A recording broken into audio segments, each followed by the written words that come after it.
Phylum है हमारे पास phylum Annelida. तो पहले हम इसका जनरल कैरेक्टरिस्टिक्स देख लेते हैं, उसके बाद जो इंपॉर्टेंट कैरेक्टरिस्टिक्स है जो एज अ शार्ट के तौर पर आएंगे, डायग्राम से पता होना चाहिए, वो देख लेते हैं।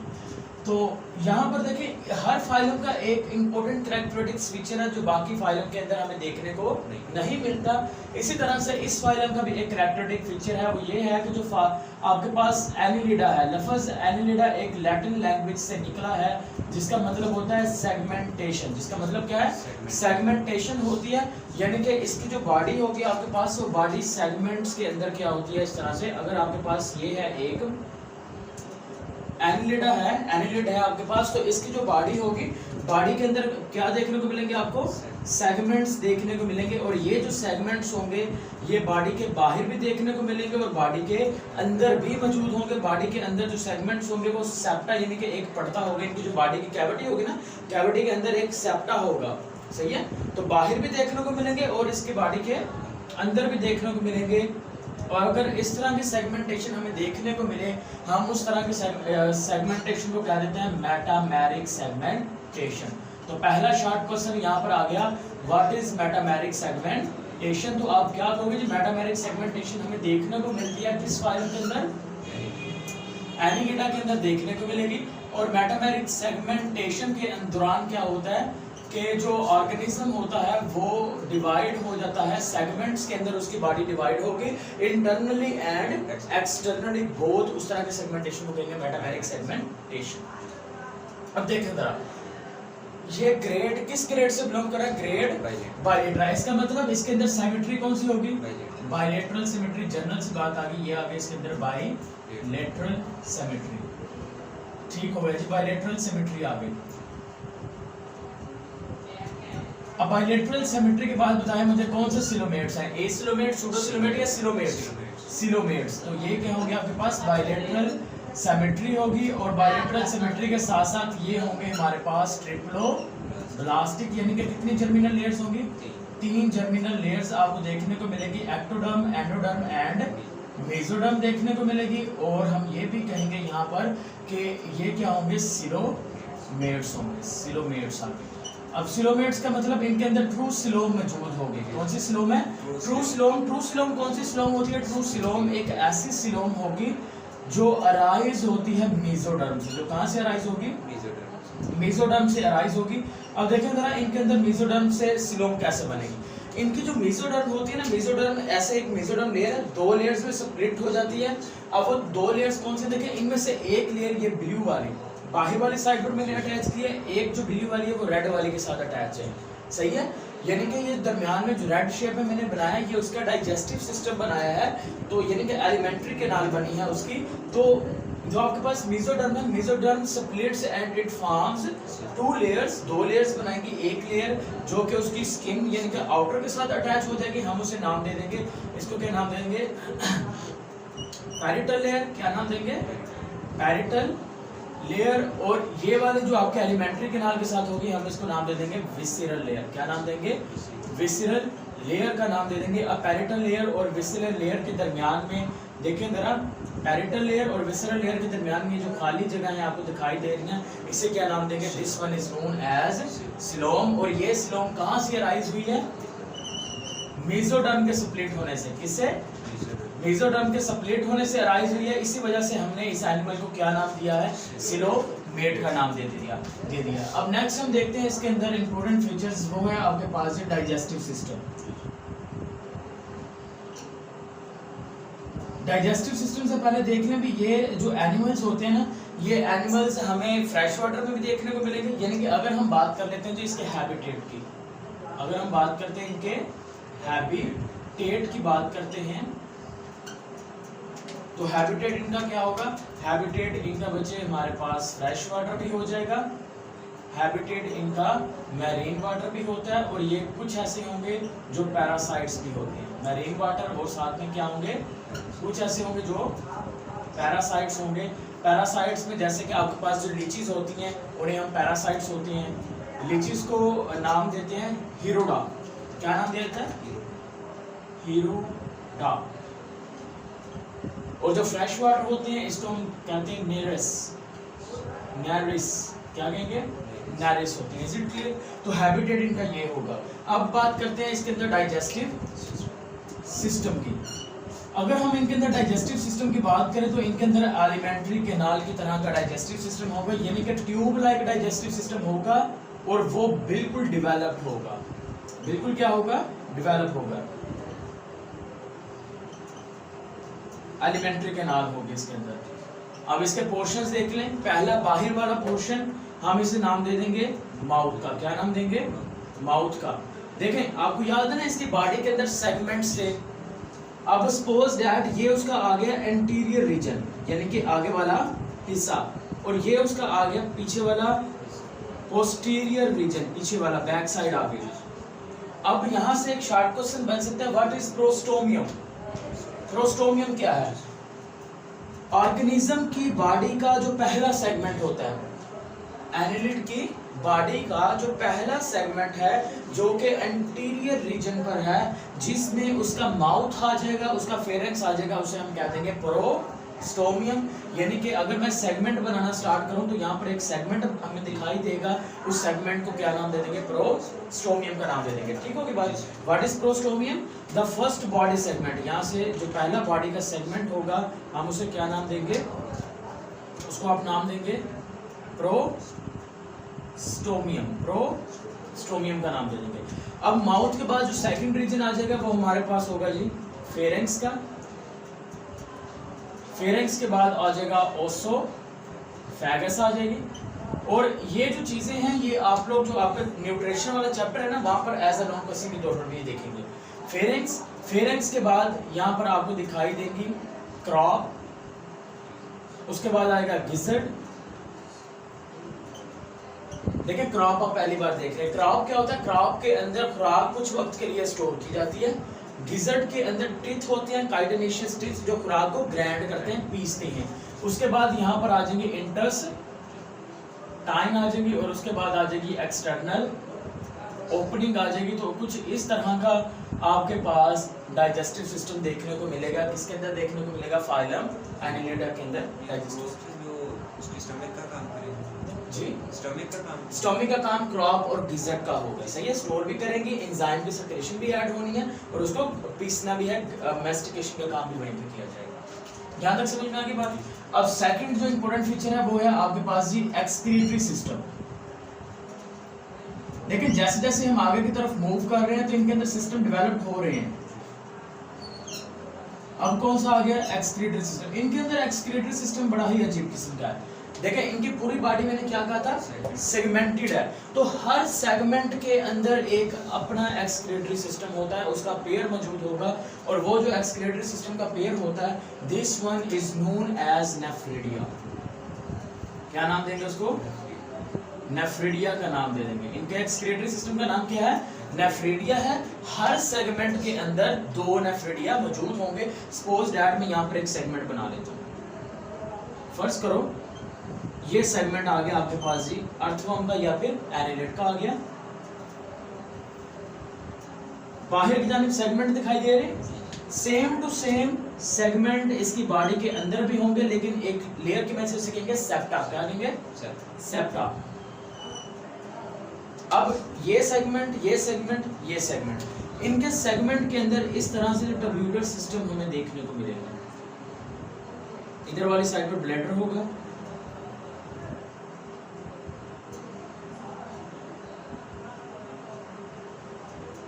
बॉडी के अंदर ओपनिंग के लिए यहाँ पर एक सुराख होगा, नेफ्रोस्टोम का नाम दे देंगे, और जो वेस्ट मटेरियल निकालने के लिए ओपनिंग होगी वो इस सेगमेंट का जो वेस्ट मटेरियल के लिए निकालने के लिए जो ओपनिंग है वो एडजेसेंट साथ वाले सेगमेंट में जा रही है, और इनके ऊपर आपको इस तरह से कैपिलरीज का नेटवर्क भी देखने को मिलेगा। सही होगी बात? कैपिलरीज का नेटवर्क आ गया। अब ये जो चीज आप देख रहे हैं इसको हम नाम दे देंगे नेफ्रिडिया का। क्या नाम देंगे? नेफ्रिडिया का। नेफ्रिडिया है क्या? नेफ्रिडिया सिर्फ टब्यूलर सिस्टम है। नेफ्रिडिया क्या है? टब्यूलर सिस्टम है, और उस टब्यूलर सिस्टम के इर्द गिर्द आपको किस चीज का नेटवर्क देखने को मिल रहा है? कैपिलरीज का नेटवर्क देखने को मिल रहा है, और जो वेस्ट मटेरियल होगा वो कैपिलरीज से निकलकर इसके इन टब्यूल्स में आएगा, और टब्यूल्स के बाद नेफ्रिडियोपोर्स के जरिए से, कहां से? नेफ्रिडियोपोर एक ओपनिंग होती है, उसके जरिए से वो एक सेगमेंट से दूसरे सेगमेंट के अंदर और इसी तरह से बॉडी से बाहर चला जाएगा। तो इस तरह का एक्सक्रीटरी सिस्टम आपको देखने को मिलेगा फाइलम एनिलिडा के अंदर। अब नेक्स्ट जो फीचर है वो है सर्कुलेटरी सिस्टम।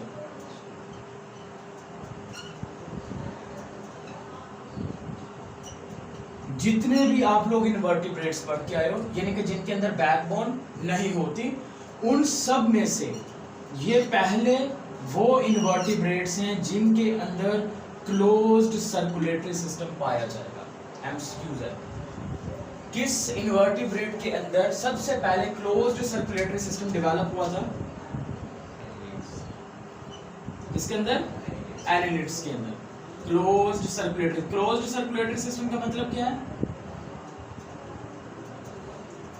यानी कि जो सर्कुलेशन होने वाली है ब्लड की या फ्लूइड की, वो ट्यूब्यूल्स के अंदर ही होगी। अब एक और डायग्राम यहाँ पर बना लेते हैं हम।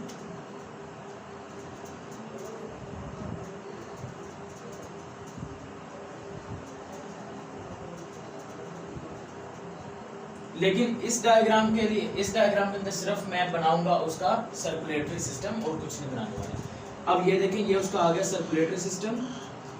लॉन्गिट्यूडनल इस तरह से वेसल्स होती हैं जिनके अंदर ब्लड ने क्या करना होता है? फ्लो करना होता है। और इसी तरह इनके बॉडी के इर्द गिर्द ऐसे रिंग की फॉर्म के अंदर कुछ वेसल्स भी होंगे जिनके जरिए से ब्लड ने क्या करना है? मूव करना है। इनके अंदर हार्ट मौजूद नहीं होता।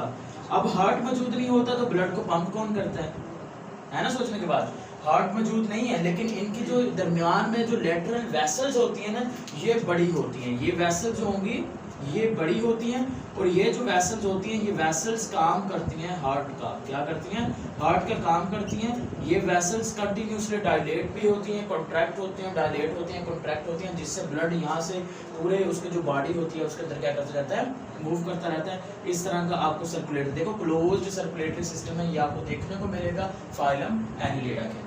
अब नेक्स्ट हम देख लेते हैं नर्वस सिस्टम को।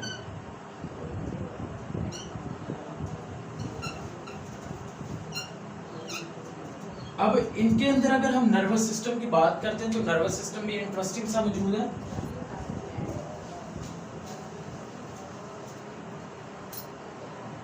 नर्वस सिस्टम में आप देखेंगे, सपोज दैट ये आपके पास एक एनिलिड मौजूद है।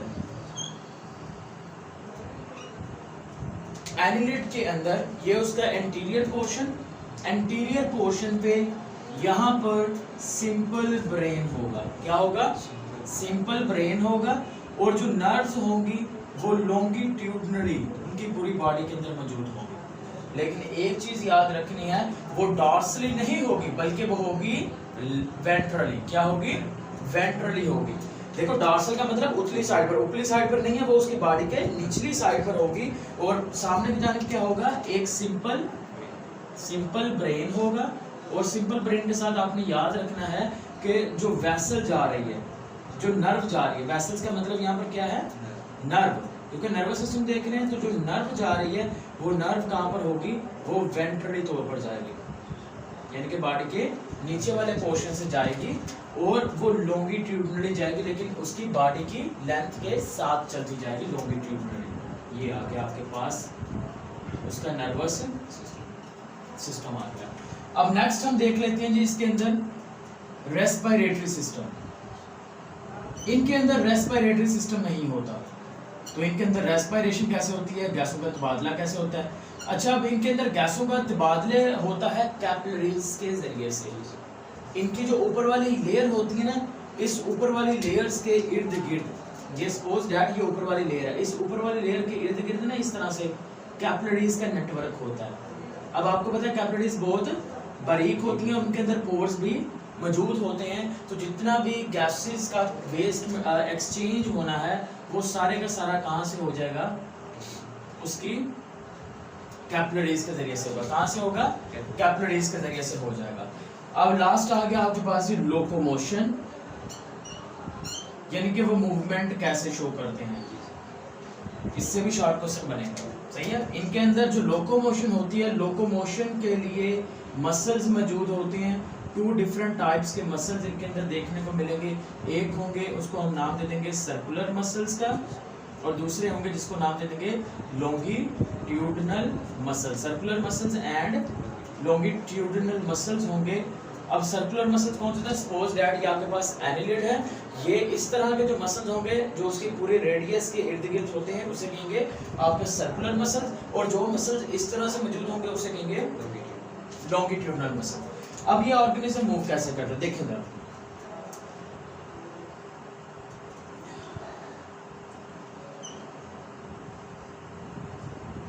ये वाले कौन से मसल आगे? ये वाले लॉन्गिट्यूडिनल, और ये आगे सर्कुलर मसल्स आगे। अब इनकी जो बॉडी होती है ना, बॉडी में मैंने बताया था पैरेटल लेयर, बाहर वाली विसरल लेयर जो उसकी एलिमेंट्री कैनाल के साथ अटैच है, दरमियान में जो खाली जगह उसे क्या नाम दिया था? सिलोम का नाम दिया था। इस सिलोम के अंदर मौजूद होता है हाइड्रोस्टेटिक फ्लूइड। क्या होगा? हाइड्रोस्टेटिक फ्लूइड होगा, जिसकी वजह से ये एक्ट करेगा एज अ हाइड्रोस्केलेटन के तौर पर। इसने किसके तौर पर एक्ट करना है? हाइड्रोस्केलेटन के तौर पर एक्ट करेगा। अब सेम टू सेम यहाँ पर क्या होगा? पहली टर्म के दौरान जो सर्कुलर मसल है वो कॉन्ट्रैक्ट हो जाएंगे। जब सर्कुलर मसल देखो अभी ज्यादा है, रिलैक्स है, जब कॉन्ट्रैक्ट होंगे तो जो उसकी जो विड्थ होगी वो क्या हो जाएगी? कम हो जाएगी। विड्थ तो कम होगी लेकिन जो उसका लेंथ होगी वो क्या हो जाएगी? ज्यादा हो जाएगी। लेंथ क्या हो गई? ज्यादा होगी। यानी कि जब सर्कुलर मसल्स कॉन्ट्रैक्ट हुए तो लॉन्गिट्यूडिनल मसल्स क्या हो गए? रिलैक्स हो गए। ये लॉन्गिट्यूडिनल मसल्स क्या हो गए? रिलैक्स हो गए। अब एक जानदार है जो इस तरह से मूव कर रहा है ऐसे। अब उसने क्या किया? पहले उसने अपने सर्कुलर मसल्स कॉन्ट्रैक्ट करके छोटा हो गया और लंबाई में क्या हो गया? ज्यादा हो गया। पहले वो देखें यहाँ पर मौजूद था, लेकिन अब वो लेंथ में यहाँ तक पहुंच गया। जब आगे की तरफ पहुंचेगा तो यहाँ से वो छोटे छोटे स्ट्रक्चर्स निकाल लेगा। उसे हम नाम दे देंगे पैरापोडिया का। क्या नाम देंगे? पैरापोडिया निकालेंगे। पैरापोडिया को जैसे वो आगे गया ना, पैरापोडिया को जमीन के अंदर पकड़ लेगा, धंस लेगा। पैरापोडिया की मदद से अपने इंटीरियर पोर्शन को पकड़ लेंगे और उसके बाद क्या होगा? अपने ये जो सर्कुलर मसल्स होंगे वो रिलैक्स करेगा। जब सर्कुलर मसल्स अगेन रिलैक्स होंगे तो देन क्या हो जाएगा? सर्कुलर मसल्स रिलैक्स हुए तो लॉन्गिट्यूडिनल मसल्स कॉन्ट्रैक्ट हो गए। अब देखें जरा, उसने पैरापोडिया की मदद से किया तो उसके जो सर्कुलर मसल्स हैं उसने यहाँ पर रिलैक्स किए। अब उसकी जो लॉन्गिट्यूडिनल मसल्स हैं वो क्या हो गए? कॉन्ट्रैक्ट हो गए। जो ऑर्गेनिज्म की बॉडी है वो यहाँ से कहाँ पर आ गई? आगे आ गई। मजीद आगे मूव करना है, फिर वो यहाँ से कॉन्ट्रैक्ट होगा, आगे जाएगा, पैरापोडिया लगा के पीछे आगे से पकड़ लेगा, पीछे से पैरापोडिया हटा देगा। जब वो हटा देगा तो आगे इस तरह से। वैसे इनकी मदद से नहीं चल सकता जैसे ये निकलते हैं पैरापोडिया? इनकी मदद से नहीं चल सकता। इनके अंदर जो मूवमेंट होती है ना वो मसल्स की वजह से होती है। सही है, इनके अंदर इतने डेवलप्ड ये नहीं होते कि इसको मूवमेंट के तौर पर हेल्प दे सके। सिर्फ इतने से होते हैं कि उसको पकड़ने के लिए हेल्पफुल कर सकते हैं। दैट्स व्हाई वो मोशन किसकी वजह से होगी? मसल्स की वजह से होती है। अब लास्ट एक फीचर आ गया, वो है हमारे पास जी उसकी रिप्रोडक्शन। यहाँ पर जो मोस्टली ऑर्गेनिज्म देखने को मिलेंगे वो होंगे हर्माफ्रोडाइट। हर्माफ्रोडाइट, हर्माफ्रोडाइट का मतलब? बिल्कुल, जिसमें मेल और फीमेल जो सेक्स ऑर्गन हैं वो एक ही एनिमल के अंदर मौजूद होंगे, उसे कहेंगे हर्माफ्रोडाइट का नाम दे देंगे। टेस्टिस बनेगी, ओवरीज बनेगी, फिर वो फर्टिलाइजेशन होगी, जाइगोट बनेगा, और जाइगोट के बाद यहाँ पर बनने वाला है एक फ्री स्विमिंग लार्वा। हम उसे नाम दे देंगे ट्रोकोफोर लार्वा। Trochophore larva. तो ट्रोकोफोर लार्वा क्या है? The free swimming larva is known as a trochophore larva and this free swimming larva is found in the phylum annelida. Phylum किसके अंदर मौजूद होंगे? एनिलिडा के अंदर मौजूद होंगे।